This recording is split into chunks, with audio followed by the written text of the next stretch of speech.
नमस्कार जोहार। चलिए जानते हैं झारखंड की ताजा खबरों को, लेकिन उससे पहले अगर आपने अभी तक इस चैनल को सब्सक्राइब नहीं किया तो सब्सक्राइब कर लें ताकि आपको झारखंड की ताजा खबरें रोजाना मिलती रहे।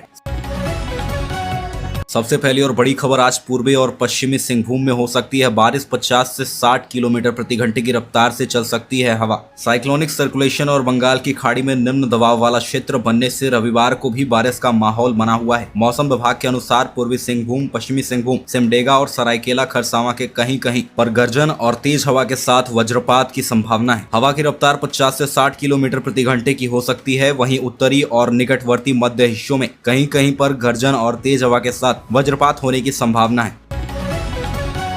अगली खबर, गुमला में एम्बुलेंस चालक की लापरवाही से मरीज की मौत। सड़क हादसे में जख्मी को किया रिम्स रेफर। गुमला में एक सड़क दुर्घटना के बाद एम्बुलेंस चालक की लापरवाही से एक मरीज की मौत हो गई। सड़क हादसे में जख्मी मरीज को सदर अस्पताल से रिम्स रेफर कर दिया गया। परिजनों ने मरीज को एम्बुलेंस में डाला, इधर ड्राइवर भाग निकला। करीब आधे घंटे तक एम्बुलेंस में पड़े रहने के कारण मरीज की मौत हो गई। मृतक की पहचान धौठा टोली गाँव के 50 वर्षीय अजय तिग्गा के रूप में की गई है। अजय के परिजनों ने बताया कि शनिवार रात गुमला रांची राष्ट्रीय राजमार्ग पर नागफेनी के पास बाइक और स्कूटी की टक्कर हो गई। इस हादसे में अजय तिग्गा गंभीर रूप से घायल हो गए। परिजनों ने कॉल कर एम्बुलेंस बुलाया। जब वे मरीज को एम्बुलेंस में शिफ्ट कर रहे थे तभी चालक बिना किसी को कुछ बताए फरार हो गया। करीब आधे घंटे तक एम्बुलेंस में बिना सहायता के पड़े रहने के कारण अजय की मौत हो गई। अगली खबर, महुआ चुनने गई महिला को हाथी ने पटका। लातेहार में हाथियों के झुंड ने एक महिला को पटक पटक कर मार डाला। महिला जंगल में महुआ चुनने गई थी। इसी दौरान हाथियों ने उसे सूंड में लपेट कर पटक दिया। वहीं इस घटना के बाद ग्रामीणों ने मुआवजे की मांग को लेकर सड़क जाम कर दिया। घटना बालूमाथ थाना क्षेत्र के अंतर्गत मारंग लोहिया गाँव की है। मृतका की पहचान 38 वर्षीय सुनीता देवी के रूप में की गई है। परिजनों ने बताया कि सुनीता महुआ चुनने गई थी। वहाँ 16 से 17 की संख्या में हाथियों का झुंड मौजूद था। महुआ चुनने के दौरान हाथी के झुंड ने सुनीता पर हमला कर दिया और उसे पटक कर गंभीर रूप से घायल कर दिया।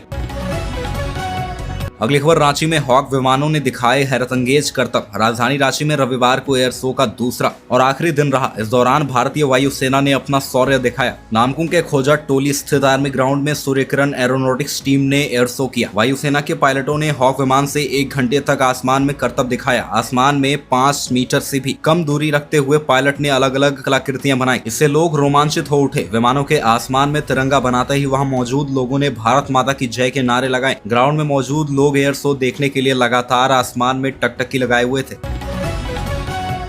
अगली खबर, सीसीएल की खदान में ब्लास्टिंग से मकान को नुकसान। झारखंड के रामगढ़ जिले में सीसीएल सिरका कोलियरी की खुली खदान में हुई भारी विस्फोट से एक परिवार का घर क्षतिग्रस्त हो गया। घटना सिरका गांव में हुई, जहां बसंत बेदिया के घर की मिट्टी की दीवार धंस गई। घटना के समय बसंत और उसके परिवार के सदस्य कमरे में सो रहे थे, जो बाल बाल बच गए। इस घटना के बाद आक्रोशित ग्रामीणों ने खदान में चल रहे खनन कार्य और परिवहन को रोक दिया। उन्होंने मकान की क्षति का मुआवजा और सुरक्षा की मांग की। सूचना मिलते ही सिरका सुरक्षा बल के अधिकारी मौके पर पहुंचे। अगली खबर, कोडरमा में व्हाट्सएप वीडियो कॉल पर साइबर ठगी। कोडरमा में साइबर ठगों ने एक नए तरीके से वारदात को अंजाम दिया। कोडरमा थाना क्षेत्र के जलवाबाद निवासी मोहम्मद मोबिन आलम के साथ लाखों की ठगी हुई है। घटना 17 अप्रैल की है। साइबर अपराधियों ने खुद को बैंक कर्मचारी बताते हुए मोबिन को फोन किया। उन्होंने मोबिन के मौजूदा बैंक लोन की जानकारी दी। अपराधियों ने कहा कि वे उनकी साप्ताहिक किस्त को मासिक किस्त में बदल देंगे। 18 अप्रैल की शाम करीब 5 बजे ठगों ने व्हाट्सएप वीडियो कॉल पर लोन की प्रक्रिया पूरी करने का झांसा दिया। कॉल के दौरान उन्होंने धोखे से मोबिन का स्क्रीन शेयर करवा लिया। इसके बाद उनके बैंक खाते से 1,41,527 रुपए निकाल लिए गए।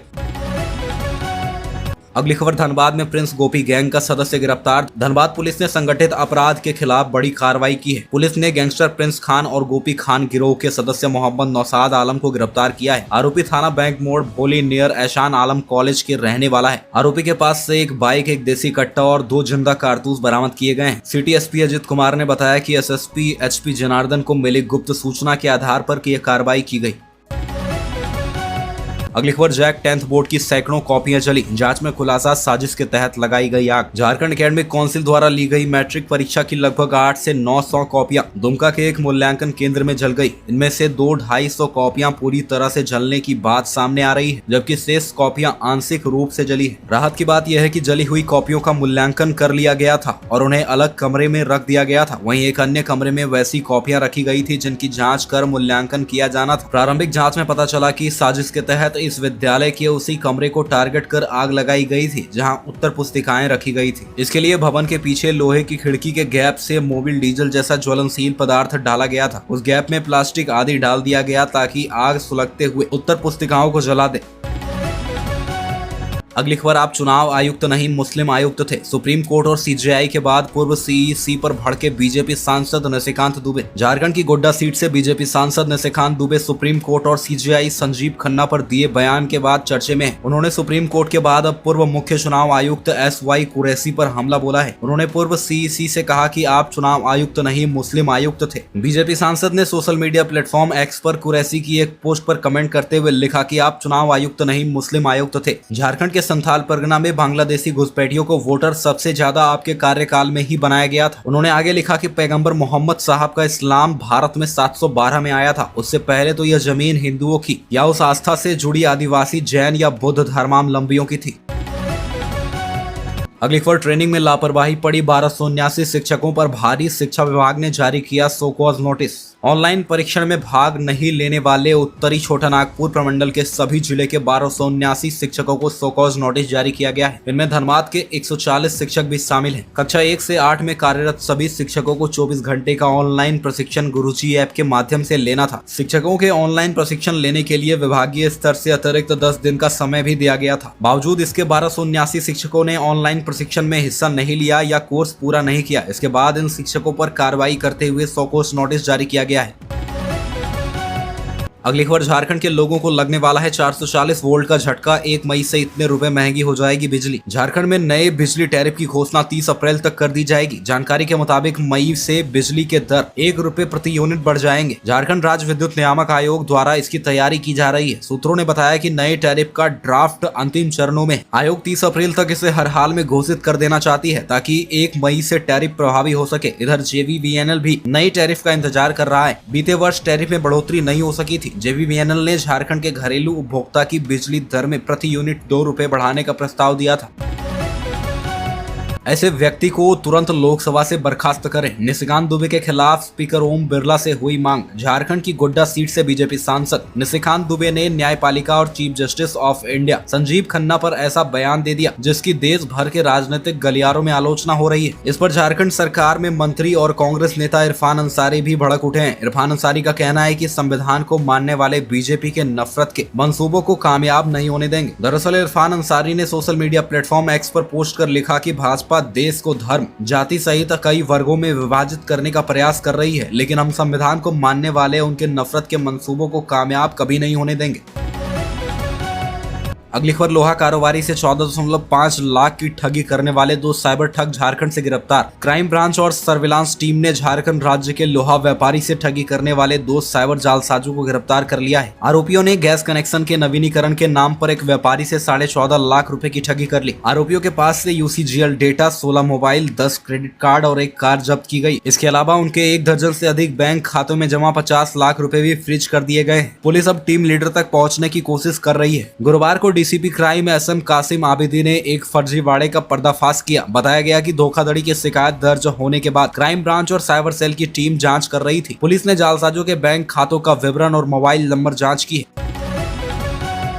अगली खबर, जमीन विवाद में बुजुर्ग ने की फायरिंग। पलामू में पुलिस ने देसी कट्टा, कारतूस और तलवार के साथ आरोपी को किया गिरफ्तार। पलामू में एक बुजुर्ग को अवैध हथियारों के साथ गिरफ्तार किया गया है। शनिवार सुबह करीब 7:30 बजे डायल 112 पर सूचना मिली। बैदाकला गांव में जमीन विवाद को लेकर फायरिंग की जा रही थी। वरिष्ठ अधिकारी के निर्देश पर पाटन थाने की पुलिस टीम मौके पर पहुंची। बैदाकला गाँव के आहर के पास एक व्यक्ति पुलिस को देखकर भागने लगा। पुलिस ने उसे दौड़ाकर पकड़ लिया। पूछताछ में आरोपी ने अपना नाम नरेंद्र कुमार महतो बताया। वह 65 वर्षीय है और बैदाकला गांव का रहने वाला है। तलाशी में उसके पास से एक देसी कट्टा, एक कारतूस, 2 खाली खोखा और एक तलवार बरामद हुई है। अगली खबर, युवक ने नाना संग मिलकर की दोस्त की हत्या। पलामू में बहन के साथ देखा था आपत्तिजनक हालत में। पलामू जिले के छतरपुर थाना क्षेत्र के रुद गांव में 17 अप्रैल की रात हुए हत्याकांड में पुलिस ने 2 लोगों को गिरफ्तार कर लिया है। हत्या करने वाले दिलीप की ममेरी बहन के साथ कृष्णा भोइया उर्फ कैला का संबंध था। दिलीप ने दोस्त कृष्णा को बहन के साथ आपत्तिजनक हालत में देखा था। दिलीप ने कृष्णा को बहन से दूर रहने की चेतावनी भी दी थी, फिर भी कृष्णा ने संबंध को बनाए रखा। पुलिस ने हत्या के आरोप में दिलीप को नाना के साथ गिरफ्तार किया है। DSP अवध कुमार यादव के अनुसार 12 निवासी 19 वर्षीय दिलीप ने अपने नाना 65 वर्षीय नंदेव भोइया की मदद से कृष्णा भोइया उर्फ कैला की हत्या कर दी। अगली खबर, गोड्डा में हत्या के आरोपी को मारी गोली, युवक के जबड़े में लगी। जमानत पर आया था जेल से बाहर, गांव के 2 लोगों पर आरोप। गोड्डा जिले के महागामा थाना क्षेत्र में बीती रात हत्या के आरोपी को गोली मार दी गई। गोली युवक के जबड़े में लगी है। परिजनों ने उसे अस्पताल में भर्ती कराया, यहां से उसे भागलपुर रेफर कर दिया गया। घटना बनरचूहा गाँव का है। जख्मी युवक की पहचान 19 वर्षीय श्याम झा के रूप में की गई। 2023 में श्याम पर गाँव में जमीन विवाद में एक व्यक्ति की हत्या का आरोप है। श्याम इस मामले में कुछ दिन जेल में था, फिलहाल जमानत पर बाहर था। घायल श्याम के भाई कन्हैया झा ने बताया कि वे लोग घर के बाहर बैठे थे। इसी दौरान गांव के ही गोलू यादव और चर्चित झा वहां आए। उन्होंने श्याम के जबड़े में गोली मार दी और वहां से भाग निकले।